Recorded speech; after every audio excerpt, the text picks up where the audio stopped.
সীমান্তের বিভিন্ন বর্ডার পয়েন্টে বিএসএফ এর নিয়ম লঙ্ঘনের অভিযোগকে কেন্দ্র করে বিজিবি ও বিএসএফ এর মহাপরিচালক পর্যায়ে গুরুত্বপূর্ণ বৈঠক অনুষ্ঠিত হয়েছে। বৈঠকে সীমান্ত নিরাপত্তা, দ্বিপক্ষীয় সমন্বয় এবং সীমান্ত এলাকায় উদ্ভূত বিভিন্ন পরিস্থিতি নিয়ে আলোচনা করা হয়। বিশেষ করে বর্ডার পয়েন্টগুলোতে নিয়ম মেনে দায়িত্ব পালনের বিষয়টি গুরুত্ব পায়। সীমান্তে অনাকাঙ্ক্ষিত ঘটনা এড়ানো এবং বিদ্যমান প্রোটোকল অনুসরণের প্রয়োজনীয়তার বিষয়ও আলোচনায় উঠে আসে। উভয় বাহিনীর মধ্যে যোগাযোগ ও সহযোগিতা আরও কার্যকর করার বিষয়েও মতবিনিময় হয়েছে।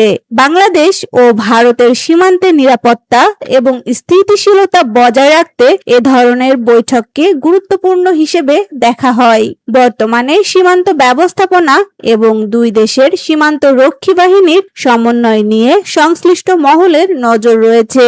বৈঠকের পরবর্তী অগ্রগতি ও সিদ্ধান্তগুলোও গুরুত্বের সঙ্গে পর্যবেক্ষণ করা হচ্ছে।